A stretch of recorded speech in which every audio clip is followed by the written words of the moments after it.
تو میں یہی عرض کر رہا ہوں، یہ کوئی نئی باتیں میں آپ کے سامنے پیش نہیں کر رہا ہوں آپ کو ورغلانے کے لیے، میں صرف ایک بات عرض کر رہا ہوں، جب مسلمان ہیں تو مسلمانوں کی عادتوں کو پسند کیجئے، مسلمانوں کے لباس کو پسند کیجئے، مسلمانوں کی کردار سے محبت کیجئے اور اسلام کی تعلیمات سے رغبت رکھیے۔ کسی اور روپ کو، کسی اور بھیس کو، کسی اور کیریکٹر کو پسند کرنا اپنے دل میں کمزور ایمانی کی علامت ہے، کمزور ایمانی کی علامت ہے۔ بچوں کو جو 5 کلمے پڑھائے جاتے ہیں، وہ 5 کلموں میں کیا ہے؟ پنجم کلمہ۔ پنجم کلمہ کیا ہے صاحب؟ پنجم کلمہ رد کفر، 5واں کلمہ ہے کفر کا رد کرنا۔ اچھا، یہ کفر کوئی گالی نہیں ہے، غیر مسلم حضرات کو بھی اعتراض ہوتا ہے، ہمیں کافر کہا جا رہا ہے، ہمیں گالی دی جائے۔ کفر گالی نہیں ہے، کفر کا مطلب ہے اللہ کا انکار کرنے والے، اسلام کا انکار کرنے والے۔ اس میں کیا غلط بات ہے؟ آپ اسلام کا انکار کرتے ہیں، آپ کو کافر کہا جا رہا ہے۔ کفر یکفر کا مطلب کافر ہونا ہے، یعنی انکار کرنے والا۔ جیسے اللہ رب العزت نے فرمایا قتل الانسان ما اکفر، ہلاک ہو جائے انسان وہ کتنا اللہ کی نعمتوں کا انکار کرتا ہے۔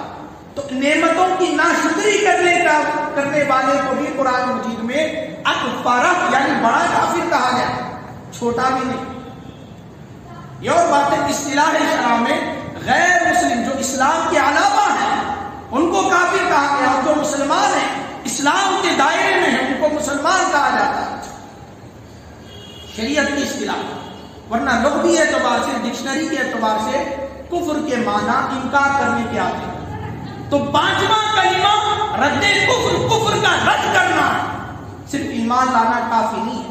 پھر اس کے اندر کیا ہے؟ اللہم انی اعوذ بک من ان اشرک بک شیئا، اے اللہ میں تیری پناہ طلب کرتا ہوں، میں تیری پناہ میں آتا ہوں اس بات سے کہ جان بوجھ کر تیرے ساتھ کسی کو شریک کروں۔ وَأَنَا أَعْلَمُ بِهِ أَسْتَغْفِرُكَ لِمَا لَا أَعْلَمُ بِهِ، جان بوجھ کر تو تیرے ساتھ کسی چیز کو شریک کرنے میں، شرک کرنے میں تیری پناہ طلب کرتا ہوں، اور میں مغفرت طلب کرتا ہوں اس کفر سے جو انجانے میں مجھ سے ہو گیا، اللہ، اس شرک سے جو انجانے میں مجھ سے ہو گیا۔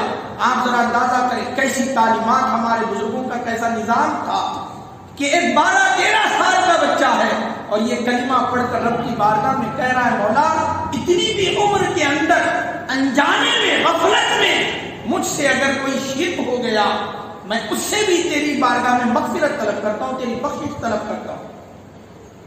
اتنا ہی نہیں، تبت عنہ، میں اس شرک سے ابھی توبہ کرتا ہوں، اے اللہ میں اس شرک سے توبہ کرتا ہوں۔ اس سے کیا معلوم ہو رہا ہے؟ صرف مسلمان بن گئے کافی نہیں ہے، بلکہ شرک سے بارہا توبہ کرنا، اس سے مغفرت طلب کرنا اور اللہ کی بارگاہ میں اس سے پناہ طلب کرنا، یہ ایک مسلمان کا کیریکٹر ہوتا ہے، اس کا یہ عمل ہوتا ہے زندگی میں۔ وَتَبَرَّأْتُ مِنَ الْكُفْرِ وَالشِّرْكِ وَالْكِذْبِ وَالْمَعَاصِي، اور میں بری ہوں، بیزار ہوں کفر سے، شرک سے، جھوٹ سے اور گناہوں سے۔ والمعاصی کلیہا، تمام گناہوں سے میں بیزار ہوں، زنا سے میں نفرت کرتا ہوں، شراب نوشی سے میں نفرت کرتا ہوں، سود خوری سے میں نفرت کرتا ہوں۔ یہ کوئی ڈگری والے بچے کو دی جانے والی تعلیم نہیں ہے دوستوں، یہ سوائیہ مسائیہ میں پڑھنے والے بچوں کو دی جانے والی تعلیم۔ یہ گھروں میں چھوٹے چھوٹے جو بچے ہیں ان کو پڑھائے جانے والا سبق ہے جو میں آپ کو سنا رہا ہوں۔ وَتَبَرَّأْتُ مِنَ الْكُفْرِ وَالشِّرْكِ وَالْكِذْبِ وَالْمَعَاصِي، کفر سے بیزار ہوں، شرک سے بیزار ہوں، جھوٹ سے بیزار ہوں اور تمام گناہوں سے بیزار ہوں۔ اس کے بعد کیا ہے؟ وَأَسْلَمْتُ، میں نے اسلام قبول کیا فخر کے ساتھ۔ وَأَسْلَمْتُ، میں نے اسلام قبول کیا۔ وَآمَنْتُ، اور میں ایمان لایا۔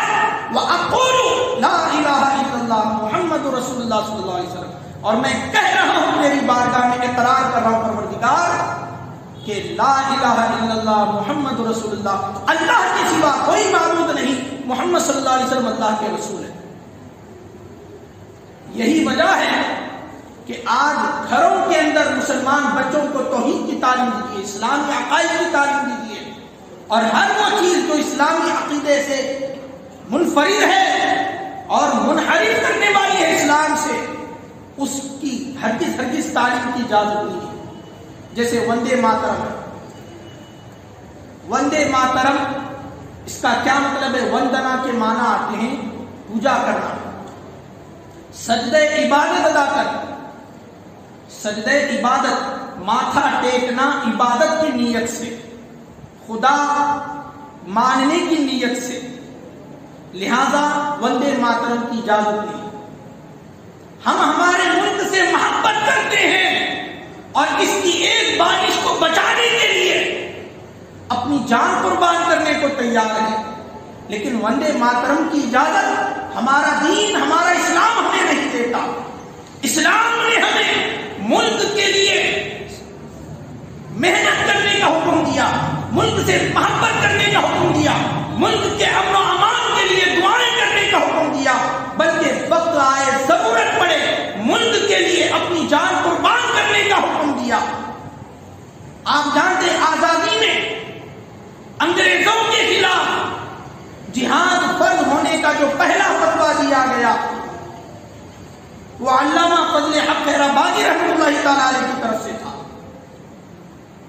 جس کی بدولت انہیں جیل میں ڈالا گیا، کالے پانی کی سزا دی گئی ہے انہیں، اور وہ خود بتاتے ہیں کتنی ذلت اور کیسی سخت ترین سزائیں انگریزوں کی طرف سے اس جیل میں مسلمانوں کو دی جاتی تھی۔ اللہ اکبر۔ پھانسی دینے کے بعد سور کی چربی میں لاش کو لپیٹ کر سڑنے کے لیے چھوڑ دیتے تھے، خنزیر کی چربی میں سڑنے کے لیے چھوڑ دیتے تھے۔ اللہ، ایسے ماحول میں بھی علامہ فضل خیرآبادی رحمۃ اللہ تعالی علیہ فرماتے ہیں مجاہدین کو جب پھانسی کے لیے لایا جاتا، تختے دار پر کھڑا کیا جاتا، تو وہ پھانسی گلے میں ڈالنے سے پہلے پھندے کا بوسہ لیا کرتے تھے، پھندے کو چوما کرتے تھے، اس کے بعد اپنے گلے میں ڈالا کرتے تھے۔ ہم اپنے ملک سے ایسی محبت کرتے ہیں، مگر جب اسلام نے کسی کلمے کو شرک کا راستہ بتا دیا تو ہم اس راستے سے نفرت کرتے ہیں اور اس راستے پر ہرگز نہیں جاتے۔ آپ سے منع نہیں کرتے کہ آپ نہ بولیے، آپ بولیے، کیونکہ آپ کا دین آپ کو اس کی اجازت دیتا ہے، لیکن مسلمان بچے نہیں بول سکتے، اور یہ جو تعلیم ہے یہ کہیں نہیں دی جا سکتی، گھروں میں دی جانی چاہیے۔ ایسا ذہن بنانا چاہیے کہ لاکھ کوششیں کر لے زمانہ، لیکن تم سے تمہارا دین نہ چھین سکے، تم سے تمہارا ایمان نہ چھین سکے۔